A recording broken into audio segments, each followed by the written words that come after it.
Let's talk about the business model canvas. The business model canvas comes from this book, The Business Model Generation, written by Alex Osterwalder. He wrote it as part of his PhD dissertation. And this is a cartoon that he drew to help explain why it's important. He said, you get a bunch of smart people sitting around a table and someone says blah, blah, blah, blah, blah, and no one really knows what that means. And then someone else who doesn't want to feel left out says blah, blah, blah, blah, blah, and still nobody knows what's going on. But if we talk about the business model canvas, now we're all actually on the same page. Alex Osterwalder says we need a common language, and the business model canvas is a tool with a simple language. I'm going to go through the canvas. If you'd like to play along and develop your own canvas, go on Google and enter business model canvas editable, and you'll find a variety of different canvases, different formats, and you can follow along. The canvas is 9 boxes. We'll go through all 9 individually, and then we'll talk about the relationships among them. We always begin all the way to the right under customer segments. I know that is not intuitive. Typically, speaking English, writing English, we would begin in the upper left-hand corner, but all of the business pushes us towards customers. The entire focus of the business should be on customers. And so that's why it's over there. When I ask you, who is your customer, very often people will say, oh, everyone who can afford what I offer or everyone who wants what I have. But you actually must decide which people to focus on and which ones to ignore. Think about your customer segments as people and who's the most important right now. Who's the person that has the strongest need or the biggest want for the service or product that you're offering? I'm going to give you a couple of examples of how we describe customers. Sometimes we will say something like parents of children who are between the ages of 2 and 4 and are picky eaters. So we're not just saying a person and kind of what they do in life, but we're explaining something about their life that leads to them wanting a particular product or service. Another example of this might be customers are the head of purchasing at a teaching hospital or the head of purchasing for the Atlanta government, the part or the division, the person leading the division that buys uniforms for people in a particular part of service. Customer segments are sometimes really clean and simple, like, parents of picky eaters, but sometimes it's a little bit more nuanced. What we try to avoid is saying just something simple like parents or hospitals or governments. Those aren't great customer segments because it doesn't give me enough information. Next thing we go to is the value proposition, which sits right in the middle. And if you look at it, customer segments on the right, value propositions in the middle, and then we'll go in a moment over to key partners all the way on the left. These 3 are the pillars of the business model. The value proposition. What does your customer value? This is typically not an explanation of your product, but instead, it's a description of why your product is valuable. Sometimes this means the value is less expensive, better quality, saves time, saves money, something like that. But it can also be much more complicated. It could be parents of picky eaters value my product because it just saves them from headaches. That's a very, very valid customer proposition. or saying something like, the people who purchase durable medical equipment for hospitals value what I offer because it helps them run the hospital more efficiently and it delivers better patient outcomes. Sometimes value propositions include statistics. It could be something like customers value what I offer because it helps them get the job done 50% faster.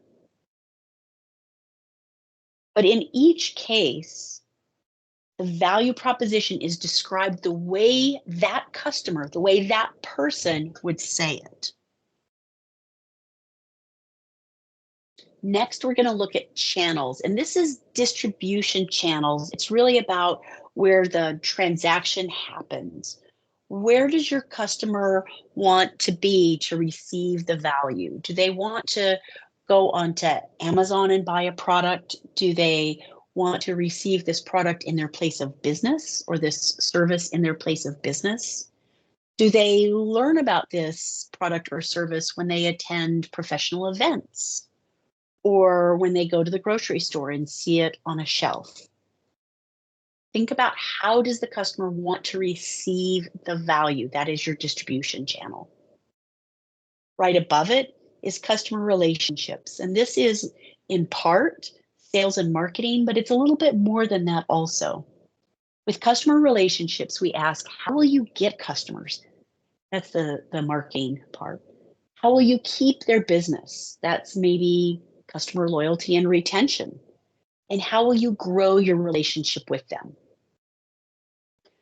Sales and marketing, how will you get customers? That might include how you advertise on social media or the events that you do to promote your services. How will you keep their business? This might include that you have superior customer service or better quality than the competition, that you offer volume discounts. How will you grow your relationship with them? Do you see how I've even set that question separate from the first two? This is a little bit different question. How will you grow your relationship with them? Will you offer new products next year or new services next year and upsell them? Or will you develop a community online that people can join that helps them feel more connected to your business and encourages them to buy more because they feel like they're part of a community instead of just being a customer?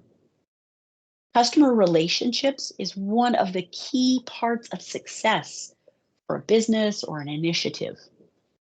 And it's the one that many people struggle with when they're filling out the business model canvas. We'll come back to it later with more tips and tricks. On the lower right side, we talk about how will you make money. And in this case, this is the money that you make from the customers described in the customer segment. This wouldn't include money that comes from any other source, only the money that you're earning from customers. We've just talked about the part of the business model canvas that faces the customer. Now let's switch to the backstage, which is operations. Think about what key resources you must have. What do you need to be able to run this business or this project or initiative? What do you need to make it work? Think broadly about all the things and think also about what key activities you have to do to make it work. So think about a small business that is, I'm going to go back to the example of the business where the customers are parents of children between the ages of 2 and 4 who are picky eaters. So the key activities are going to be, production, making the product, also selling and marketing, distribution, sending out invoices, making sure people pay, and then paying all the bills, buying the raw materials for the product. All of those things are key activities, and key activities and key resources are often linked. So if one of the key activities is online promotion through an email newsletter and social media, then some of the key resources would be a laptop, an Instagram account, and so on. Some initiatives don't have all of the resources that they need, or they can't do all of the activities that they need to do to be successful. And so they use key partners. Key partners can be suppliers or professional service providers. These are the people or organizations that help you run your business or make it easier to be successful. And the question that you're asking here is, what are you getting from them? And what are they receiving from you? Is it a simple transaction where you pay someone to do your accounting and you pay them a set fee every month? Or is it something different, like there's not any money exchanged, but it's mutually beneficial? Think about which of those partners are really essential to your business and helping your business to be successful, and which are maybe nice to haves, but not really necessary. In the lower left, now we talk about what are the costs that are part of your business model. The costs are generally driven by the key activities and the key resources. And the costs can be anything from facilities, raw materials, the cost of running a website, all of those things. Whatever it takes to run the business, whatever those costs are. So we went through the 9 boxes. Now let's go through it again, but looking at it from a different angle. Now we're going to look at it through the lens of the relationships between the boxes. The first 2 that we talked about, and the 2 most important boxes, are customer segments and the value proposition. The customer segment is the person or people who is your customer. The value proposition is what that person says they value. When you put those 2 things together, you have who is my customer and what do they want? And that is product market fit. If you don't have a clear product market fit, then it's not really time to figure out all of the other boxes yet. You need to have a customer and a clear motivation for that customer. When you've got that figured out, you have product market fit, then it's time to move on to how do we deliver value to that customer through the channel, distribution channel. What are the key resources and the key activities, the things that we have to do to deliver value to the customer? If we're missing any of those items, then what partners can we look for to help us with key activities and key resources? What do the key activities and key resources cost us? What are the costs of the business? How much revenue are we receiving for the customer, and is our revenue higher than our costs?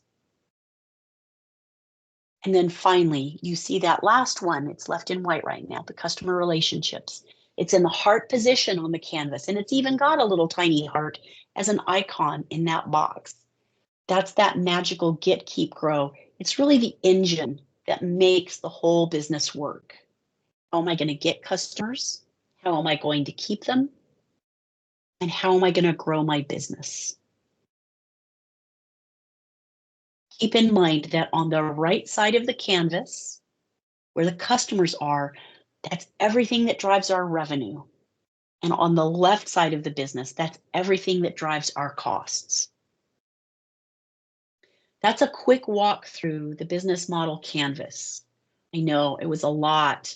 I went through it really quickly. That was like the 15-minute run through the business model canvas. Think about it, draft one with your best guesses, because that's the thing. It's a dynamic document. Just try and put your best guesses out there about what you think the business is. And then the next step is to start asking questions. You ask questions about who the customer really is, why do they really want it, who's going to actually pay for it, And what do they value? Who else is involved in the decision to buy the product or service? How are you going to actually deliver value to them? Yeah, there's a bunch of questions. This is part of customer discovery, and this is the process that leads us to turn our guesses into data. And that is a validated business model. Thanks for coming along on this tour with me. I'll talk to you soon.